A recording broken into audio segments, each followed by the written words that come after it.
கர்த்தர் அதிசயங்களை செய்கிறார். ஊழியங்கள் வழங்கும் ஜீவ வார்த்தை.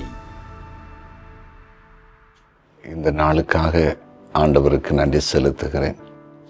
நேற்றைய தினத்திலே நீங்கள் கிறிஸ்மஸ் பண்டிகையை மகிழ்ச்சியோடு கொண்டாடி இந்த நாளில் கர்த்தருடைய சமூகத்தை மறுபடியும் நீங்கள் நோக்கி பார்க்கிறவர்களாய் நீங்கள் இருந்து கொண்டிருப்பீர்கள். உங்களை வாழ்த்துகிறேன். இந்த பூமியிலே மனுஷகுமாரனாய் பிறந்த ஆண்டவர் இயேசு கிறிஸ்து நம்மோடு கூட உலகத்தின் முடிவு இருக்கப் போகிறார். பயப்படாதீங்க. இந்த நாளிலும் உங்களுக்கு அவர் அற்புதத்தை செய்வார். இந்த நாளில் ஜீவார்த்தைக்கான வசனம் சங்கீதம் 23:1. கர்த்தர் என் மேய்ப்பராய் இருக்கிறார், நான் தாழ்ச்சி அடையேன். கர்த்தர் என் மேய்ப்பராய் இருக்கிறார். தாவீது சொல்லும்போது சொல்லாரு, ஆண்டவர் எனக்கு மேய்ப்பராய் இருக்கிறார், கர்த்தர் எனக்கு மேய்ப்பராய் இருக்கிறார். அவருக்கு மட்டும்தான் அவர் மேய்ப்பராக இருப்பாரா? உங்களுக்கு இருக்க மாட்டாரா? எனக்கு இருக்க மாட்டாரா? இருப்பார். ஆண்டவர் மேய்ப்பராக இருக்கிறான்னு அவர் நம்மளை மேய்க்கிறவர், அவ்வளோதான். அவர் நம்மை நடத்துகிற தெய்வன். ஆடு மாடுகளை மேய்க்கிறவங்க அவைகளை அழகாக நடத்துவாங்க. அவைகளுக்கு எந்த கவலையுமே இல்லை. எல்லாமே அவங்க பொறுப்பு தான். கர்த்தர் மேய்ப்பராக இருந்துட்டாருன்னா நம்ம ரொம்ப எதுலேயுமே ரிஸ்க் எடுக்க வேண்டிய அவசியமே இல்லை. அவரை நம்ம எங்கே கொண்டு போகணுமோ கொண்டு போவார். எந்த படிப்பு படிக்கணுமோ அந்த படிப்பு நிறைய நடத்துவார். எந்த வேலைக்கு போகணுமோ அந்த வேலைக்கு நிறைய நடத்துவார். எங்கே குடியிருக்கணுமோ அங்கே நடத்துவார். எந்த திருமணம் நடக்கணுமோ அந்த பாதையில் நடத்துவார். நம்ம ரொம்ப அதுக்காகலாம் ரொம்ப ரிஸ்க் எடுத்து டைமை ஸ்பெண்ட் பண்ணி வேதனைப்பட்டு குழம்பி போக வேண்டிய அவசியமே இல்லை. நம்பிக்கை மட்டும் போதும். நான் அவரை மேய்ப்பராக வச்சுருக்கேன், நான் அவருடைய ஆடுகளாக இருக்கிறேன், நான் அவருடைய ஆடு, அவர் சொல்கிறத நான் கேட்குறேன், அவ்வளோதான், முடிஞ்சு போச்சு.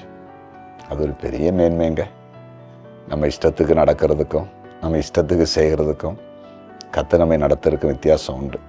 என்னுடைய ஊழியத்தின் பாதையில் தேவனை ஊழியத்துக்கு அழைத்தால் அவருனே நடத்துவதை நான் பார்க்கிறேன். அவர் சொல்லாமல் எதையும் செய்கிறதில்லை. எந்த ஊழியத்தை செய்தாலும் அவரிடத்திலிருந்து ஒரு ஆலோசனை வரும், அதுதான் நிறைவேற்றுவது. அது எல்லாமே மேன்மையாக முடிகிறது. அதன் மூலம் அநேக மக்கள் தொடப்படுறாங்க, ரட்சிக்கப்படுறாங்க, ஆஸ்வதிக்கப்படுறாங்க, தரிசனம் நிறைவேறுகிறது. புரிந்து கொண்டீர்களா? அவரை மேய்ப்பரை ஏற்றுக்கொள்ளுங்களேன். ஆடுகளாக உங்களை ஒப்பு கொடுங்களேன். வாழ்க்கையிலே பெரிய மாற்றங்களை பார்ப்பீங்க, பெரிய மேன்மைகளை பார்ப்பீங்க. விசுவாசிப்பீங்களா? ஜெபம் பண்ணுவோமா? ஜெபிக்கலாம். எங்கள் அன்பு தகப்பனே, நீர் பேசின வார்த்தைக்காக ஸ்தோத்திரம். நீங்கள் எங்கள் வாழ்க்கையில் மேய்ப்பராக இருப்பது எவ்வளோ பெரிய பாக்கியம். நாங்கள் உங்களுடைய மந்தையில் ஆடுகளாக இருப்பது எங்களுக்கு எவ்வளோ பெரிய பாக்கியம். அதனால் இன்றைக்கு எல்லாருமே ஒரு தீர்மானம் எடுக்கட்டும். எங்களை ஆடுகளாய் மேய்ப்பராக இருக்கிற இயேசு இடத்துல எங்களை அர்ப்பணிக்கிறோன்னு ஒப்பு கொடுக்கட்டும். நீங்கள் நடத்துங்க டாடி. ஏசப்பா, நீங்கள் நடத்துங்க எல்லாரையும். உடைய பிள்ளைகளை ஆசீர்வாதமான பாதையில், மேன்மையான பாதையிலே நடத்துங்க. எல்லா நன்மைகளையும் கொடுத்து சாட்சியாக நிறுத்துங்க. ஜீவனுள்ள சாட்சிகள் எழுப்புங்க. வியாதியஸ்தரை இப்போ தொட்டு சுகமாக்குங்க. பிசாசன் பிடியில் இருக்கிற மக்களை விடுதலை ஆக்குங்க.